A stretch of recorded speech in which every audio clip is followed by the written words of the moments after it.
घरों में खत आते थे और जो लोग पढ़ना नहीं चाहते थे वो डाकिये से खत पढ़वाते थे। डाकिया तो घर का एक फर्द शुमार होता था। खत लिख भी देता था, पढ़ भी देता था और लस्सी पानी पीकर साइकिल पे जा इम्तहानात का नतीजा आना होता था तो नस्रुम मिनल्लाह व फतहुन करीब पढ़कर निकलते थे और खुशी खुशी पास होकर आ जाते थे। ये वो दौर था जब लोग किसी की बात समझकर ओके नहीं ठीक है कहा करते थे। मौत वाले घर में सब मोहल्लेदार सच्चे दिल से रोते थे और खुशी वाले घर में हकीकी कह के लगाते थे।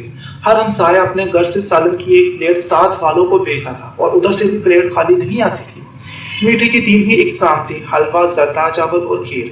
आइसक्रीम दुकानों से नहीं, लकड़ी की बनी रेडियो से मिलती थी जो म्यूजिक नहीं बजाती थी। गली गली में साइकिल के मैकेनिक मौजूद थे, जहाँ कोई ना कोई मोहल्लेदार कमीज का कोना मुंह में दबाए पंप से साइकिल में हवा भरता नजर आता था।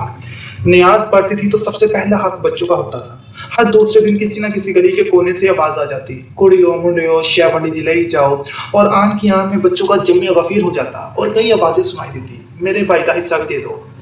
दूध के पैकेट और दुकानें तो बहुत बाद में वजूद में आई। पहले तो लोग बहाने से दूध लेने जाते थे, गुफ्तगू ही गुफ्तगू थी, बातें ही बातें थी, वक्त ही वक्त था। गलियों में चारपाइयाँ बिछी हुई हैं, मोहल्ले के बाबे होके पी रहे हैं और पुराने बुजुर्गों के वाकयात बयान हो रहे हैं। जिनके घरों में टीवी आ चुका था उन्होंने अपने दरवाजे मोहल्ले के लिए बच्चों के लिए हमेशा खुले रखे। मट्टी का लेप की हुई छत के नीचे चलता हुआ पंखा सख्त गर्मी में भी ठंडी हवा देता था। लेकिन फिर अचानक सब कुछ बदल गया। हम कदीम से जदीद हो गए। अब बावर्ची खाना सीढ़ियों के नीचे नहीं होता, खाना बैठकर नहीं पकाया जाता, दस्तरखान शायद ही कोई इस्तेमाल करता हो।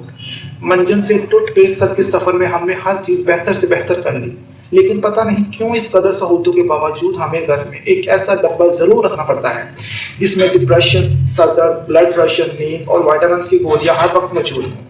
ये हमारे वालिदैन का जमाना था पुरसकून डिप्रेशन से पाक। आजकल तो 10 साल के बच्चे को भी टेंशन है।